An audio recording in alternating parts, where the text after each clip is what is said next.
Hey, it's Joyce from Stay at Home Adventures, and I tracked every grocery purchase we made in May, and honestly, the total was not what surprised me the most.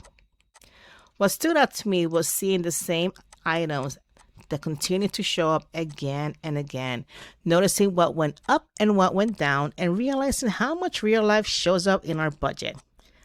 That's why I keep tracking. Not because I want to shame myself, not because I think every family should spend the same amount, and not because I'm trying to make the perfect budget. I track because the numbers tells me what is actually happening in our home.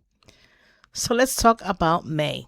So for May, let's talk about May. Our total grocery spending was $996.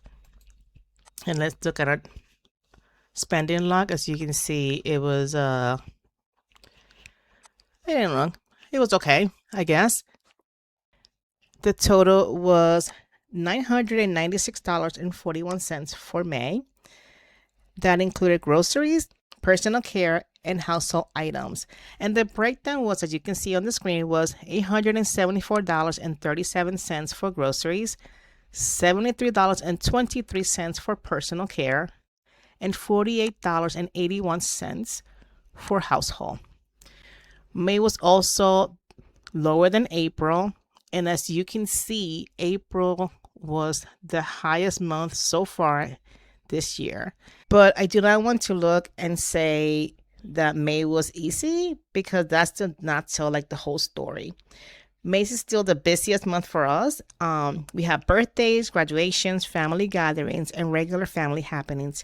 And we also had another issue with our some medical diaper suppliers, so we had to buy a few boxes of overnight diapers ourselves. I am sharing that one example of why every household budget looks different.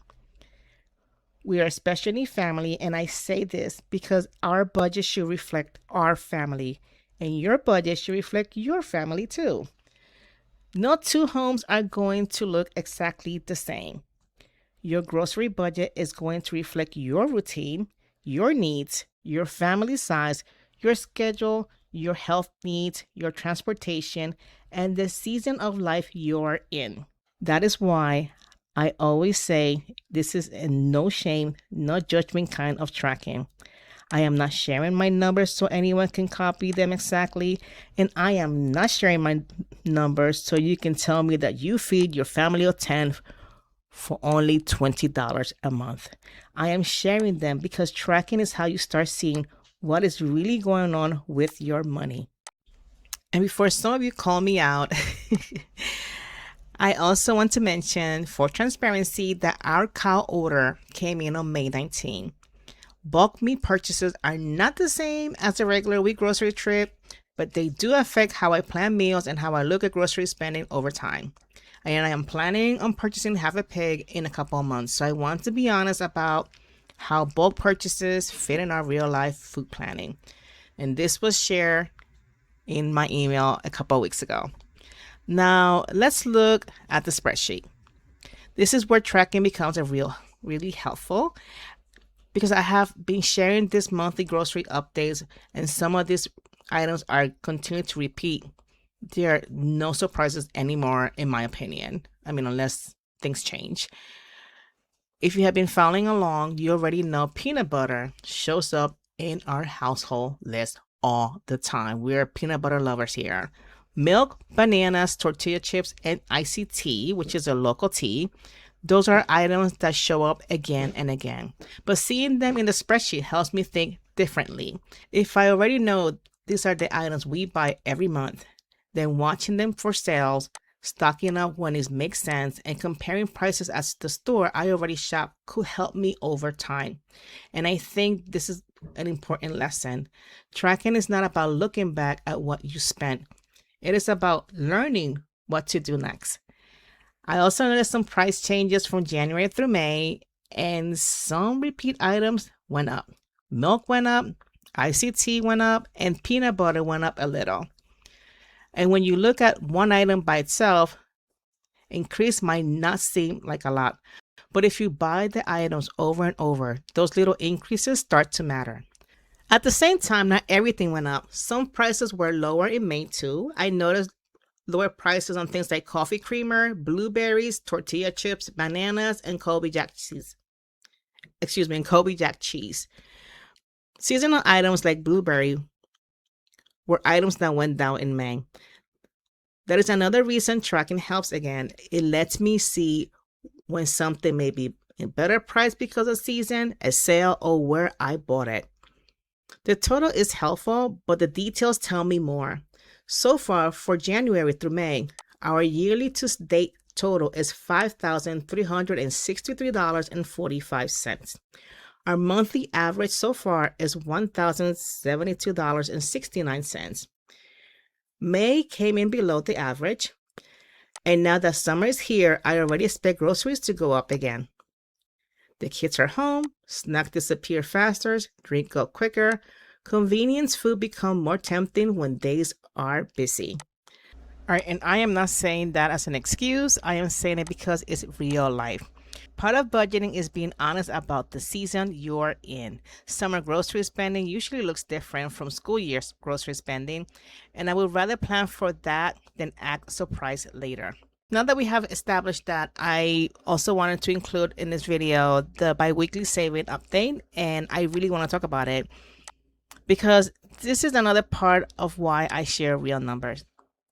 The grocery tracker shows me where money is going every month, but the biweekly saving tracker shows me how we're saving, what we're using, and what we need to build back up.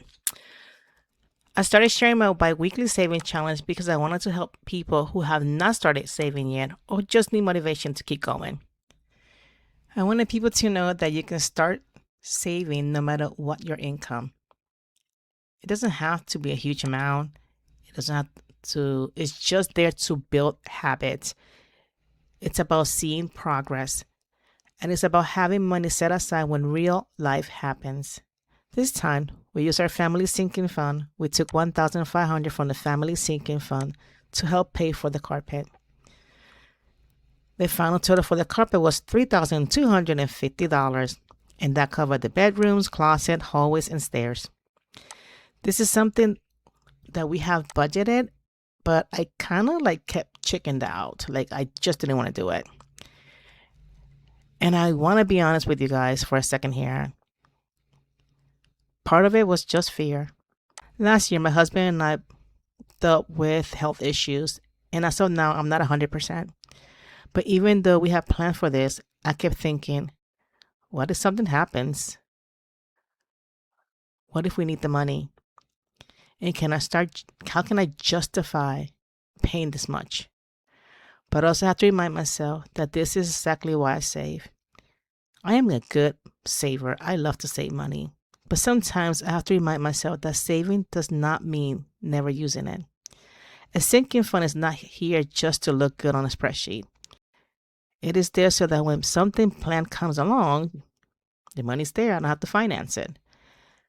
And that's what happened here. We were able to move forward with the carpet because the money was there. I didn't have to finance it. We didn't have to add another payment. And yes, the sinking fund went down. It went down a lot. And the progress growth is 36% now. And I know that I will build it back up. That's part of the progress. Sinking funds go up, and then real life happens, and sometimes they go down. It doesn't mean failure. It means that the plan worked. I also have a summer fund for the kids. The fund helps me cover expenses like pool activities. We already pay for pool membership in full, and you can see that in the spreadsheet right around here. And that amount was $230, and I have shared this information in my email, so make sure you subscribe if you want real life budget and numbers. And with the summer fund, anything left over, I can use it for back to school. That makes it easier for me because I know summer and back to school can both get expensive quickly. For me, the lesson this month is not just about groceries. It's about seeing the full picture. The grocery tracker helps me understand our spending. And then my weekly savings tracker helps me stay motivated, see our progress, and remember that saving is not just about keeping money in an account forever. Sometimes the win is using the money for what you plan and not go into debt for it. And both trackers remind me that budgeting is not about perfection. It's about making the decision with the information you have. It's about real life. It's about not feeling ashamed when your number looks different from someone else's. Every family is different. Every home has different needs, different seasons, different expenses, and different goals. So if your grocery looks different from mine, if it's better than mine, that does not mean you're going to doing something wrong or that I'm doing something wrong. If your sinking fund goes down because you use it for something you plan for, that does not mean you failed. That means you're using your money for your real life. And that is the whole point. If you want to follow my real life grocery budget updates and my weekly saving updates, please join my mailing list. I share my real numbers there. Because this is not about perfect numbers. It's about real numbers, real life, and learning as we go.